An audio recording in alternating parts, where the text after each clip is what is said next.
शुद्धि के लिए भगवान की आराधना करें। चित्त शुद्धि हो इसलिए सबसे संवाद करें। चित्त को अशुद्ध करने वाला संवाद भी नहीं करना चाहिए, चित्त को अशुद्ध करे ऐसा कोई कर्म भी नहीं करना चाहिए। जिसने चित्त को शुद्ध करने का प्रयत्न कर लिया उसको इसी जीवन में भगवान का दर्शन हो सकता है।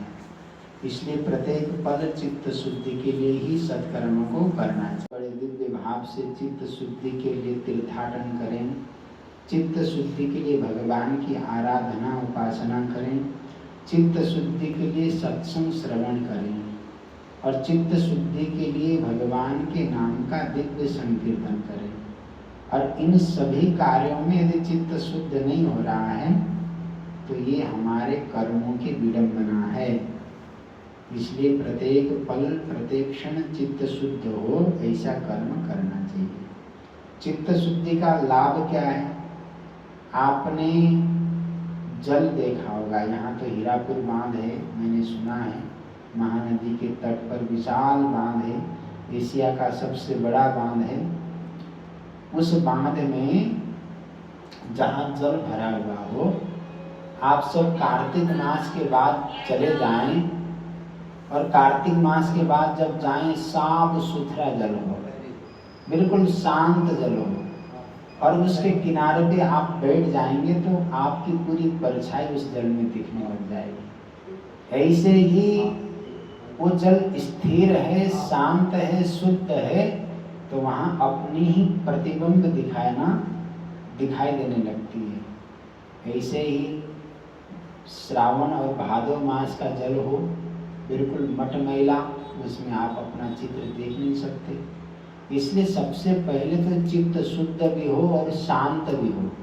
और शांत चित्त और शुद्ध चित्त में ये बिल्कुल स्फटिक की तरह साफ हो जाता है, तब जाके इस चित्त में भगवान के दर्शन होते। प्रसन्न चित्ते परमात्मा दर्शन। चित्त शुद्धि की मूल लक्ष्य इसलिए चित्त शुद्ध करना है जिस पवित्रतम चित्त के द्वारा भगवान का दर्शन कर सके। जब तक चित्त अशुद्ध है तब तक भगवान का दर्शन संभव नहीं है। इसलिए चित्त शुद्ध हो ऐसा ही कर्म प्रत्येक प्राणी को करना चाहिए। केवल क्षणिक सुख, संसार के भोगों की प्राप्ति के लिए हम यदि सोचें कि ये सुख हैं तो ये हमारी विडंबना है। इससे आज तक किसी को न तृप्ति मिली न आगे मिलने वाली है। भगवत प्राप्ति के लिए प्रयत्न करना है तो संकीर्तन चित्त शुद्धि के लिए हो। उसके बाद चित्त शुद्ध हो जाएगा तो परमात्मा का दर्शन होगा। यही इस मनुष्य जीवन का फल है, कोई दूसरा फल है ही नहीं। देह धरे कर यह फल भाई, अजी राम सब काम अभियाई। इसलिए सब कामना का मतलब क्या है कि सब छोड़ के नहीं। हम लोग को जैसे आए हैं, मैं एक बात थोड़ा सा आपसे कहूँ कि ये जीवन में ठीक है, परंतु आप लोग हमसे श्रेष्ठ हैं। हम लोग बाईपास से निकल गए, यहाँ थोड़ा सा भी पाप के लिए छूट नहीं है, परंतु आप सभी सदगृहस्थों को पाप का छूट है। आप लोग रास्ते में चलें, अनेक प्रकार के ठोकरे लगेंगे, परिवार भरण पोषण में थोड़ा सा भी पाप है तो उसको माफ है, परंतु इस मार्ग में पाप के लिए कोई छूट नहीं। संन्यास्त परंपरा, यदि इस वैष्णव परंपरा, संत परंपरा में चित्त से, वाणी से, बुद्धि से या कहीं से भी इतना सा भी पाप हो गया तो कभी नहीं चाहते थे कि हम सन्यासी बने। ऋषिकेश में पढ़ा करते थे तो ऐसे नर्मदा तट के परम विरक्त संत का सन्निधि प्राप्त हुआ तो माँ कभी नहीं चाहते थे कि हम सन्यासी बने। शरीर ब्राह्मण शरीर था हमारा पुराना, तो विशुद्ध भाव से जो है माँ चाहती थी कि घर आ जाए। पता नहीं हमारी बुद्धि कहाँ से क्या हो गया तो हमने माँ की बात कभी मानी नहीं। जब नहीं माना तो माँ को बड़ा दुख हुआ और दुख होने के बाद स्वामी जी के पास जाके कहने लगे कि आपने हमारे बेटे के ऊपर कोई जादू कर दिया, तो पढ़ने के बाद में भी घर नहीं आता है। स्वामी जी को लगा कि बहुत बड़ा कलंक लग गया। वो बड़े जोर से मुझे फोर्स देकर घर भेजने लगे, अब नहीं गया।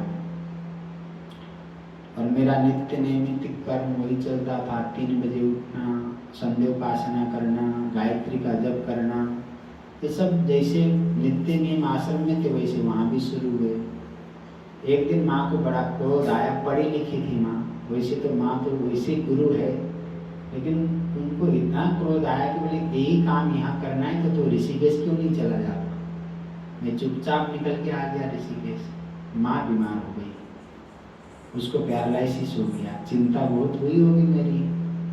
और अंतिम समय में जब माँ को ब्रेन हेमरेज हुआ, यम से दिल्ली में वो भर्ती हुई, उसके बाद मैं धीरे धीरे जब माँ को मिलने जबलपुर से गया, भेड़ा घाट से, आप लोग गए होंगे भेड़ा घाट से माँ को मिलने के लिए मैं गया यम से। तो अंतिम समय में माँ ने मेरा हाथ पकड़ा, पकड़ने के बाद कहा कि ये जो दुर्दशा है तुम्हारे कारण से हुई है। उसका यहाँ का नस निकाल के डीप फ्रीज में रखा हुआ था, वो सब जोड़ा गया। बाद में तोतली बोली में बोले, मैं सोचता था आज माँ मेरे से जो कुछ मांगे सब दूंगा, जो कहेगी वही करूँगा, परंतु माँ तो माँ है। एक बात कही कि आज मैं आपसे एक बात मांगती हूँ, वो मुझे दो।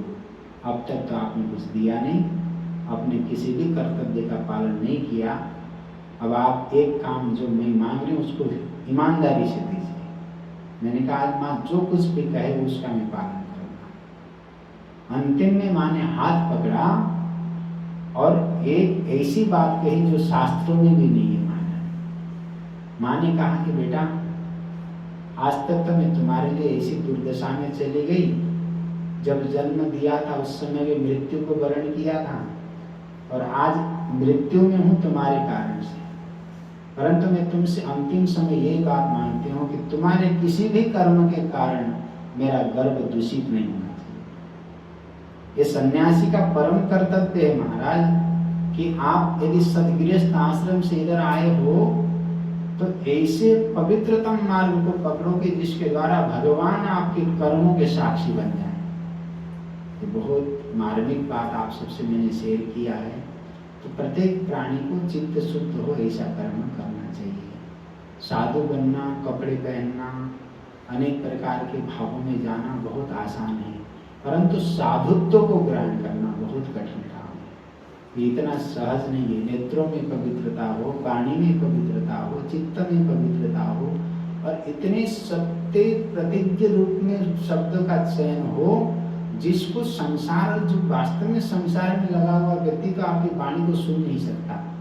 इतने कड़क शब्द होते हैं महाराज, क्योंकि उसका मन उधर रमा हुआ हो और वो भगवान की चर्चा करोगे तो पगला जाएगा। हरे राम राम राम हरे हरे, हरे कृष्णा कृष्णा कृष्णा हरे हरे, हरे राम राम राम हरे हरे, हरे कृष्णा कृष्णा कृष्णा हरे हरे, हरे राम राम राम हरे हरे,